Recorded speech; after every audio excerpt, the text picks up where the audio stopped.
একবার খাবেন, দ্বিতীয়বার আসতে হবে। তুমি কি আসবে, তোমার নিয়ে আসবে, সেলিম ভাইয়ের মুড়ি নিয়ে আসবে। দিদি আসুন, সমাবর্তী মুড়ি, এর জন্য পুরো ডায়মন্ড হারবার ঘুরি। সেলিম ভাইয়ের দেখা পাই, 10 টাকা দিয়ে খেয়ে যায়।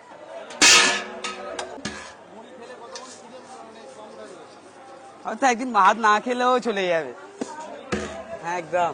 এই দেখুন বাদাম দিলাম, এই দেখুন ঝুরি বাদাম দিলাম, এই দেখুন চানাচুর দিলাম, দেখুন ধানি নিমকি দিলাম, দেখুন কাঁচা ছোলা দিলাম, দেখুন পেঁয়াজ লঙ্কা ধনিয়া পাতা দিলাম, এই দেখুন টমেটো দিলাম, দেখুন শসা দিলাম, এই দেখুন আলু মটর কষা দিলাম, দেখুন কাসন্তি দিলাম, দেখুন টক জল দিলাম, দেখুন বিল লবণ দিলাম,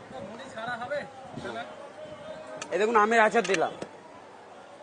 এত কিছু আইটেম দিয়ে মাত্র 10 টাকা। সেলিম ভাই ছাড়া হলে ডায়মন্ড হারবার প্ল্যাটফর্মে কেউ দিতে পারবে না, কেউ দিতে পারবে না, মানে কেউ দিতে পারবে না। হাওয়া বাতাসে ভেসে আছে একটাই মাত্র নাম, এত কিছু আইটেম দিয়ে মাত্র 10 টাকা।